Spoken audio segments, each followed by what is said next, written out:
नमस्कार, India voice के खास बुलेटिन देवभूमि समाचार में आप सभी का बहुत स्वागत। मैं हूं आपके साथ सुचित्रा गुप्ता।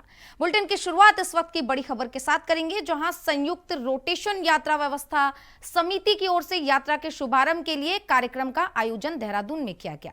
और आपको बता दें, इसके मुख्य अतिथि सीएम पुष्कर सिंह धामी रहे और साथ ही कैबिनेट मंत्री सुबोध उनियाल भी विधायक प्रेमचंद अग्रवाल के साथ वहां पहुंचे और यात्रियों की बसों को हरी झंडी दिखाकर उन्होंने रवाना किया।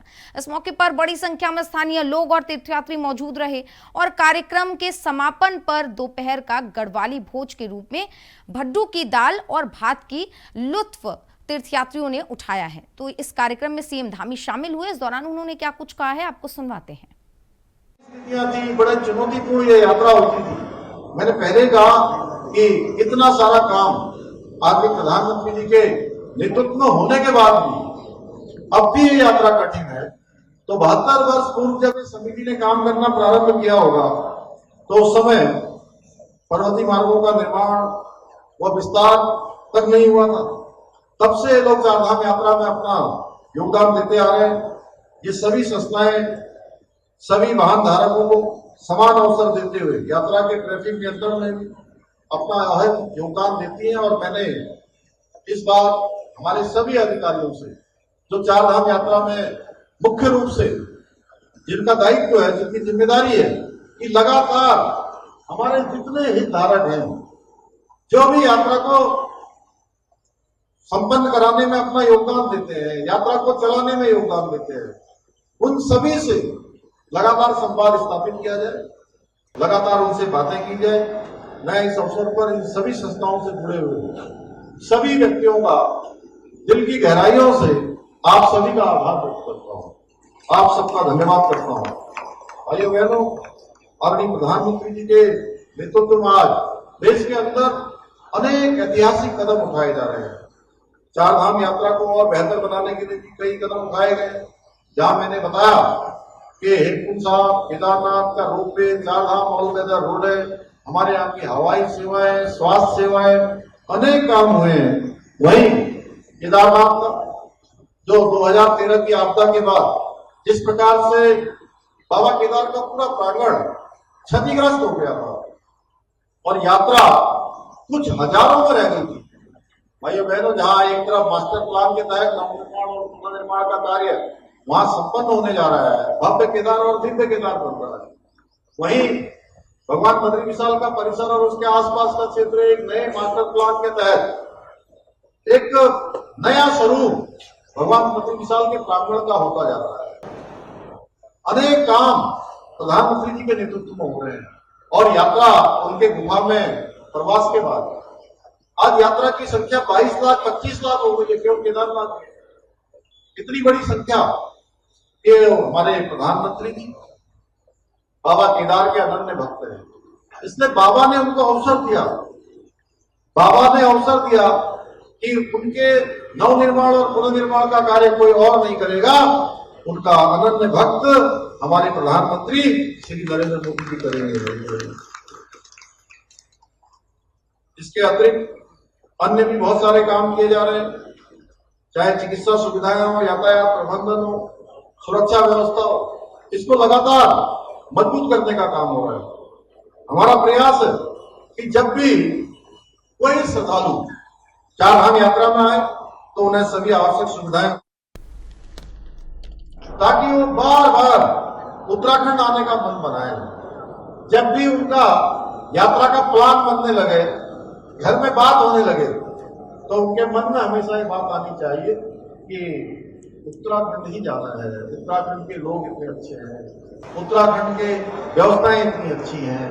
अब वो केवल काम दायित्व तो सरकार का नहीं है, सरकार एक नोडल एजेंसी जैसी है, नोडल व्यवस्था है, लेकिन चारधाम यात्रा और चारधाम यात्रा में आने वाले श्रद्धालु जब अपनी यात्रा सफलतापूर्वक कर लेंगे, अच्छा अनुभव लेकर जाएंगे, उसके लिए जरूरी है कि हम सब लोग संयुक्त रूप से इस प्रयास को आगे बढ़ाएं।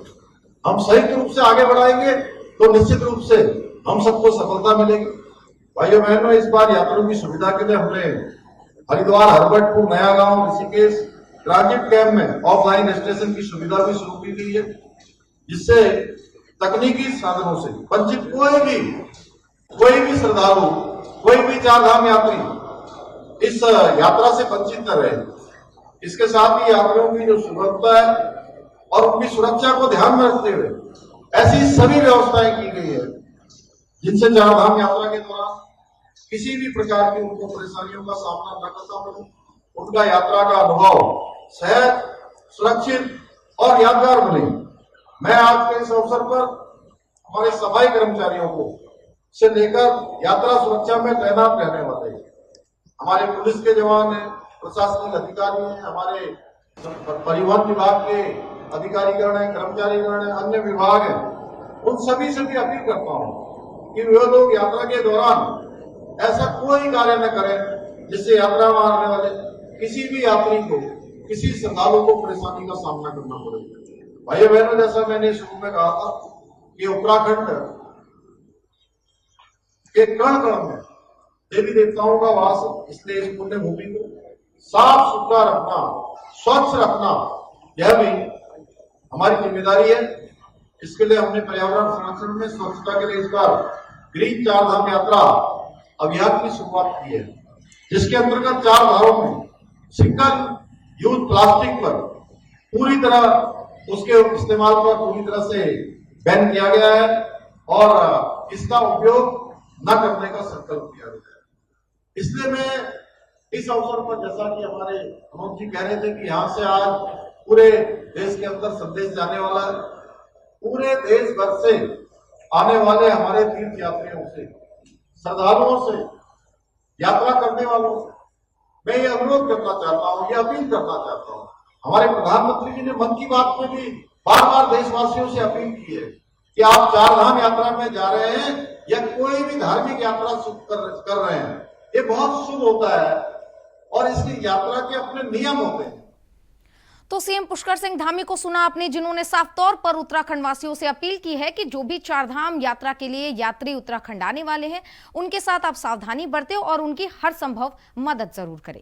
इसी के साथ खबरों में आगे बढ़ेंगे, जहां केदारनाथ धाम के कपाट कल यानी 2 मई को खुल चुके हैं और पहले ही दिन श्रद्धालुओं की भारी भीड़ देखने को मिली है केदारनाथ में। यात्रा कंट्रोल रूम रुद्रप्रयाग ने एक आंकड़ा जारी किया और आंकड़े के मुताबिक शाम 7 बजे तक कुल 30,154 श्रद्धालुओं ने केदारनाथ धाम के दर्शन किए हैं।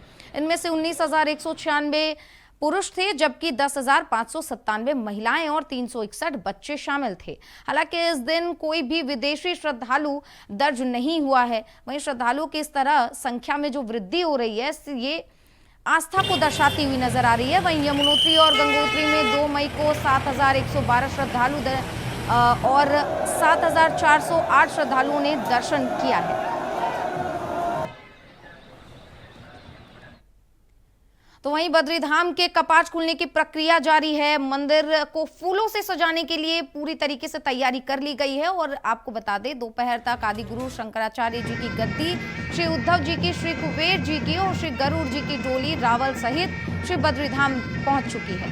बद्रीनाथ मंदिर के कपाट 4 मई यानी कि कल सुबह ब्रह्म मुहूर्त में 6 बजे खोल दिया जाएगा और इसके बाद से सभी श्रद्धालु वहां दर्शन कर सकते हैं।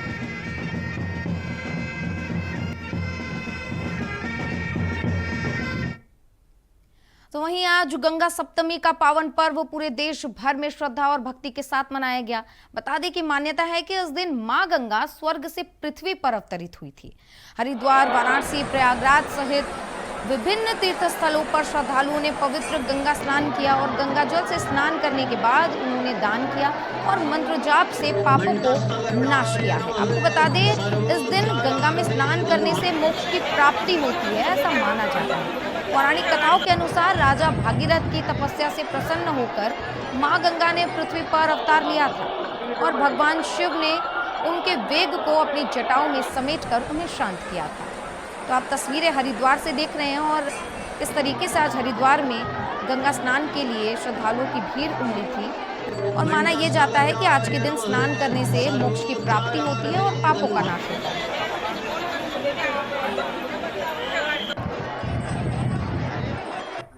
शुक्ल पक्ष की सप्तमी तिथि को गंगा जी का जन्म उत्सव मनाया जाता है। आज के दिन गंगा में स्नान करना चाहिए। गंगा स्नान करने से जीवन के पाप कट जाते हैं। गंगा मैया को हम नदी का नहीं माँ का दर्जा देते हैं और माँ की गोद सदा पवित्र होती है और उस पवित्र माँ की गोद में आज स्नान करना चाहिए और ये संकल्प भी करना चाहिए कि हम अपनी माँ गंगा को कभी भी दूषित न करें, किसी भी प्रकार से कूड़ा कचरा न डालकर सदा गंगा को स्वच्छ रखने की भावना हमारे अंदर भी होनी चाहिए। जिस तरह माँ हमें स्वच्छ कर देती है स्नान करा के, उसी तरह हमारा भी एक फ़र्ज़ बनता है कि हम भी किसी भी प्रकार का कोई भी कूड़ा करकट माँ गंगा के उसमें न डालें। और गंगा सप्तमी, आज गंगा जी का जन्म दिवस की सबको बहुत बहुत बधाई और गंगा स्नान जरूर करें।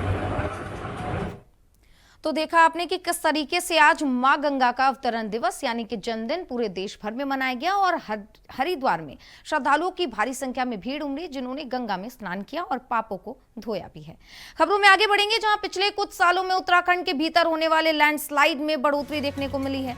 साथ ही लैंडस्लाइड जोन भी प्रदेश के भीतर बड़ी संख्या में बढ़े हैं। आपको बता दें, लैंडस्लाइड जोन उस जगह को कहा जाता है जहां पर अमूमन भूस्खलन की घटनाएं सामने आती है और उत्तराखंड शासन ऐसे क्षेत्रों का चिन्हीकरण कर पूरे क्षेत्र को कवर करने की कोशिश कर रहा है ताकि कोई बड़ा हादसा ना हो। लैंडस्लाइड जोन की संख्या को नियंत्रित करने के प्रयास में उत्तराखंड सरकार लगातार जुटा हुआ है।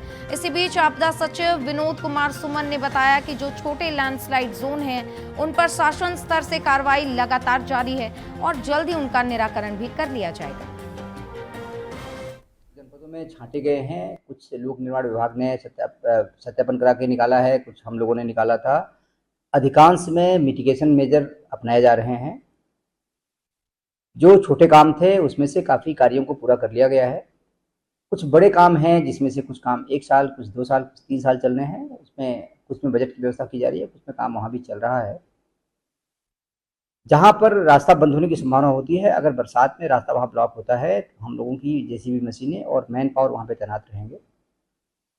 थोड़ी सी चेंजेस हम लोग किए हैं कि जब रास्ता बंद होता है तो जो लोग वहाँ फंस गए तो ठीक है, उनको तो हम जो राहत बचाव का कार्य करेंगे वो कराएंगे, उनको निकालेंगे। बाकी लोगों को वहाँ जाने से रोकने के लिए हम लोग कहीं ऐसे स्थान पर रोकेंगे लोगों को जहाँ पे अवस्थापना की सुविधाएँ उपलब्ध हों, होटल है, दुकानें हैं, पार्किंग प्लेस है, शौचालय की सुविधा है, ताकि अगर 2-3 घंटे, 4 घंटे, 5 घंटे रुकना पड़ता है तो लोग बाधा रहित तरीके से वहाँ रुक सकें और जब रास्ता खुलेगा तब उनको जाने देंगे। इस तरह से हम लोग प्रयास कर रहे हैं। तो अगली खबर की ओर रुख करते हैं। खबर जसपुर से है, जहां शासन के आदेशों के बाद एक बार फिर से सत्यापन अभियान चलाया जा रहा है। उपजिलाधिकारी यानी कि एसडीएम जसपुर के नेतृत्व में तहसील प्रशासन, नगर पालिका और पुलिस की संयुक्त टीम क्षेत्र में जगह जगह सत्यापन अभियान चला रही है, जिसमें बाहरी राज्यों से आए हुए लोग, किराएदारों और उत्तराखंड की योजनाओं का लाभ ले रहे लोगों का सत्यापन किया जा रहा है। जो लोग बिना सत्यापन के रह रहे हैं उनके खिलाफ पुलिस एक्ट के तहत कार्रवाई भी चलाई जा रही है। वहीं उपजिलाधिकारी जसपुर चतर सिंह चौहान ने बताया है कि लगातार सत्यापन का काम चल रहा है, जिसमें लाभार्थियों से लेकर जितने भी फल विक्रेता, ठेली लगाने वाले लोग हैं, खास तौर पर जो बाहरी राज्यों से आकर यहाँ काम कर रहे हैं, इसके अलावा जो किराएदार हैं और जो योजना का लाभ उठा रहे हैं, उन सबका सत्यापन किया जा रहा है।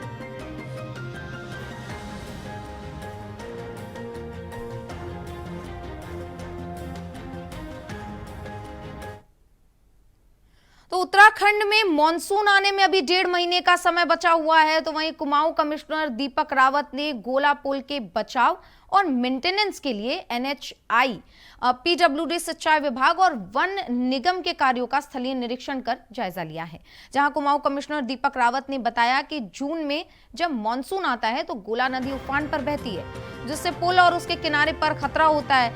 उन्होंने ये भी बताया कि वर्तमान में गोला पुल की सुरक्षा के लिए एनएचआई द्वारा पुल की सुरक्षा के लिए चेक डैम बनाया गया है और इसमें सिंचाई विभाग से जो जानकारी मिली है उसके अनुसार पीडब्ल्यूडी भी पुल की सुरक्षा के लिए दीवार बना रही है, जिससे चेक डैम बनाने पर उसे खतरा हो सकता है। इसके लिए दोनों विभागों के अधिकारियों और इंजीनियरों को बुलाया गया है और इसे लेकर तमाम जायजा भी लिया गया। किए गए थे क्योंकि आप जानते हैं कि जून में फिर बरसात का समय शुरू हो जाता है और उससे पहले काफ़ी व्यवस्थाएं यहाँ पे दिखवानी पड़ती हैं। तो सबसे पहले तो जो गौला का ब्रिज है, इसमें आसपास मल्टीपल एजेंसीज काम कर रही हैं एक तो NHAI जिसका वो ब्रिज खुद है वो उसका प्रोटेक्शन वर्क कर रहा है, जिसमें एक तो चेक डैम बनाया जा रहा है और दूसरा उसकी जो अप्रोच है उसको बचाने के लिए प्रोटेक्शन वॉल बनाई जा रही है। लेकिन इसमें NHAI जो काम कर रही है उसमें सिंचाई विभाग का कहना है कि उससे कुछ दिक्कतें हो सकती हैं और जो वर्तमान में जो अप्रोच PWD मेंटेन कर रही है वो भी टूट सकती है। तो इसमें अभी NHAI को बुला के उनको ये निर्देश दिए जाएंगे कि इसमें जो भी डिज़ाइन में इनको चेंज करना है वो करें, और या कोई अतिरिक्त कार्य करना है तो NHAI उसको अपने फंड से करे। दूसरा, क्योंकि पुल के ऊपर नीचे चुगान भी होता है जिसको वन निगम करती है, तो उसमें इस बात पे आज सहमति बनी कि नदी की धारा बीच में रहे और साइड में कटान ना हो, उस तरीके से चुगान को किया जाए। तो वो फॉरेस्ट डिपार्टमेंट और वन निगम इसको मिलके इंश्योर करेंगे। रेलवेज़ का भी वहाँ पे काम चल रहा है, जिसमें कि जो रेलवे पटरी जाती है, पिछली बार काफ़ी काम हुआ था लेकिन तेज़ बहाव में बह गया था, वो काम दोबारा चल रहा है। तो एक एजेंसी वहाँ पे रेलवेज़ भी है। अभी वर्तमान में जिस साइड पे हम खड़े हैं यहाँ पे पुराना एक बेसिकली फाटक था रेलवेज़ का, जो कि ब्रिज बनने से बंद कर दिया गया है। बताया गया है कि यहाँ पे अंडरपास भी बनना था जिससे कि लोकल्स के आवागमन को सुविधा हो, लेकिन अभी ये कहना है NHAI का कि फाटक की अंडरपास नहीं बना सकते क्योंकि उनका डिज़ाइन कुछ फ़र्क हो गया है। इसमें मुझे लगता है कि ये गलती रेलवेज़ और NHAI दोनों की है, क्योंकि ब्रिज का जो NOC है वो रेलवेज़ के द्वारा दिया गया है और उसी वक्त ये तय हो गया था कि अंडरपास भी बनना है। यदि ये तय हो चुका था तो डिज़ाइन की स्वीकृति, इसकी NOC उसी अनुसार मिलनी चाहिए थी। तो इन दोनों एजेंसीज़ को एक बार बुलाया जाएगा और इस बात का प्रयास किया जाएगा कि जो अंडरपास जो स्वीकृत था इसको कैसे हम चालू कर सकते हैं ताकि लोकल्स लोगों को सुविधा। तो अगली खबर की ओर बढ़ेंगे, जहां जिला अधिकारी उधम सिंह नगर और SSP उधम सिंह नगर के निर्देश में अवैध अतिक्रमण के खिलाफ लगातार प्रशासन और पुलिस की सख्त कार्रवाई जारी है। प्रशासन और पुलिस द्वारा संयुक्त अभियान चलाया गया है और कार्रवाई के दौरान किच्छा क्षेत्र के अंतर्गत ग्राम कुरैया में सरकारी जमीन पर चल रहे अवैध मदरसे को ध्वस्त कर दिया गया। उधम सिंह नगर पर अवैध मदरसे के खिलाफ लगातार एक्शन जारी है और आपको बता दें कि किच्छा क्षेत्र में ये पूरा कार्रवाई का कवायद की गई है, जहां पर कार्रवाई कर अवैध मदरसे को गिरा दिया गया है। आपको बता दें, लगातार प्रदेश में अवैध मदरसे और मस्जिदों को लेकर कार्रवाई की जा रही है और इसी बीच ये खबर उधम सिंह नगर से, जहां पर कार्रवाई का असर देखने को मिला।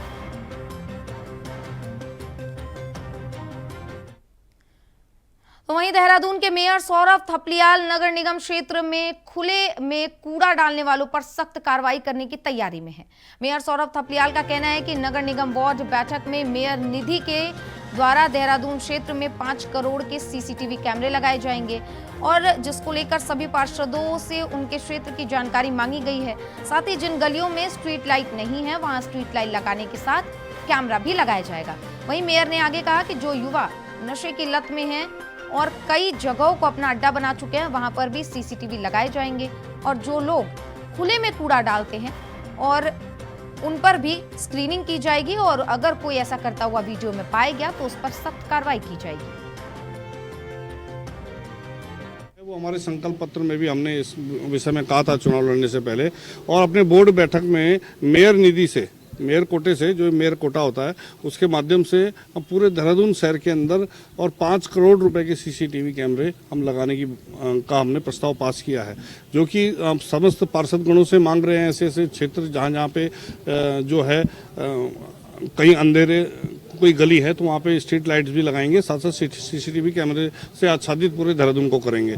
जहाँ पे हमारी जो बालिका इंटर कॉलेज है और वहाँ पे छेड़खानी की घटना ना हो तो वहाँ पे भी CCTV कैमरे हम लोग लगाने वाले हैं। जहाँ पे लोग कूड़ा डालते हैं उन जगहों पे भी हम CCTV कैमरे लगाने वाले हैं। और जिन जगह पे हमारे देखते हैं कि हमारे युवा कुछ नशे का सेवन, जिन स्थानों पे वो कुछ ऐसे अड्डे भी बन गए हैं उन स्थानों पे, तो वहाँ पे भी हम लोग CCTV कैमरे लगा के ऐसे लोगों को जो है वहाँ पे उनको चिन्हीकरण भी होगा और साथ साथ उनके लिए हमने आगे भी विशेष प्रकार की कार्यवाही सोची है कि कुछ स्क्रीन बड़े बड़े लगा के ऐसे लोग जो कूड़ा डाल रहे हैं और गलत कार्य कर रहे हैं उनको सम्मानित करने का कार्य किया जाएगा इस स्क्रीन पे उनकी वीडियो चलाकर। तो वहीं अगली खबर रुड़की से है, जहां रुड़की के डोडा एहतमाल सड़क बनाने को लेकर वहां पर 2 पक्षों के बीच विवाद हो गया।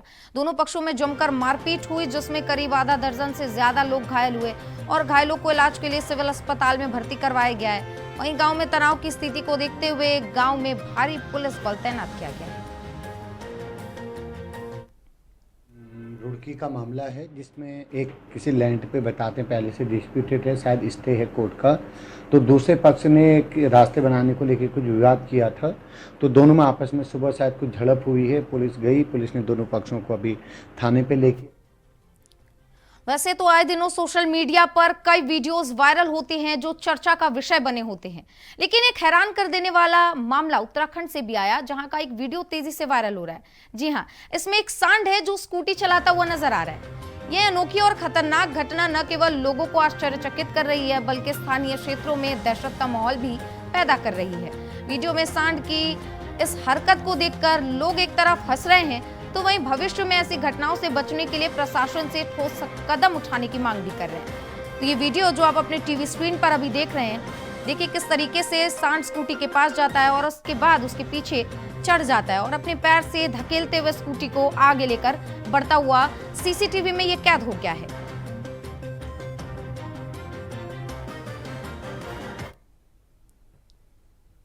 तो खबरों में आगे बढ़ेंगे, जहां उत्तराखंड सरकार की ओर से आयोजित उत्तराखंड और नेपाल के मध्य कृषि और संबंध क्षेत्रों में पारस्परिक सहयोग के लिए आयोजित बैठक और परिचर्चा में सुपुर्द पश्चिम प्रांत नेपाल के मुख्यमंत्री कमल बहादुर शाह मुख्य अतिथि रहे। बैठक का आयोजन उत्तराखंड सरकार के कृषि विभाग, विदेश सहयोग प्रकोष्ठ और नेपाल की कृषि और पशुपालन मंत्रालय के ने मिलकर संयुक्त रूप से किया। इसमें दोनों पक्षों के वरिष्ठ अधिकारी, वैज्ञानिकों और नीति निर्माताओं के साथ संगठन और सरकारी संगठनों के साथ कई प्रतिनिधियों ने हिस्सा लिया। मुख्यमंत्री शाह ने नेपाली लोगों को विशेष रूप से व्यावसायिक व्यापार और तकनीकी क्षेत्र में भारत सरकार द्वारा किए जाने वाले प्रशिक्षण कार्यक्रमों की सराहना भी की है। नेपाल सुदूर पश्चिम प्रांत के मुख्यमंत्री कमल बहादुर शाह के नेतृत्व में एक प्रतिनिधिमंडल, जिसमें वहाँ के कृषि मंत्री, वहाँ के माननीय विधायक सब थे, उत्तराखंड आए हैं। कैसे योजनाओं का आदान प्रदान हो, क्योंकि ये जो हमारा विजिट है इसकी वजह से दोनों देश को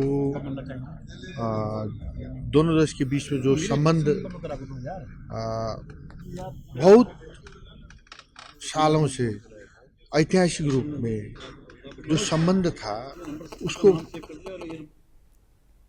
तो केंद्र सरकार ने 30 अप्रैल को कैबिनेट की बैठक में जातीय जनगणना को मंजूरी दे दी है और केंद्रीय मंत्री अश्विनी वैष्णव ने बताया कि यह जातीय जनगणना मूल जनगणना के साथ ही आयोजित की जाएगी, जो 2025 में शुरू होकर 26 तक पूरी होने की संभावना है। ये फैसला सामाजिक न्याय और समावेशी नीतियों को बढ़ावा देने के लिए लिया गया है। इस कदम को विपक्षी दलों जैसे कांग्रेस और राजद ने अपनी मांग की जीत के रूप में देखा, जो लंबे समय से जातीय जनगणना की वकालत कर रहे थे। हालांकि सरकार ने साफ कर दिया है कि यह फैसला सामाजिक ताने बाने को ध्यान में रखकर और संवैधानिक व्यवस्थाओं के तहत दिया गया है। लेकिन जातीय जनगणना से देश में विभिन्न जातियों की आबादी के आंकड़े जुटाए जाएंगे, जो नीति निर्माण, संसाधन वितरण और आरक्षण व्यवस्था में मदद कर सकती है। जैसे बिहार जैसे राज्यों में पहले से हुए जातिगत सर्वे को देखते हुए इस कदम को विशेष रूप से अहम माना जा रहा है, खासकर बिहार चुनाव को देखते हुए। तो जाति जनगणना को लेकर उत्तराखंड में भी राजनीति देखने को मिल रही है। हालांकि कांग्रेस बार बार सरकार से सवाल उठा रही है और श्रेय लेने की होड़ में कांग्रेस और तमाम विपक्षी पार्टियां भी दिखाई दे रही हैं। अब देखने की बात होगी कि इसका फायदा बिहार चुनाव में बीजेपी को कितना मिलता है। इसी के साथ देवभूमि समाचार में बस इतना ही। आप बने रहिए इंडिया वॉइस के साथ। नमस्कार।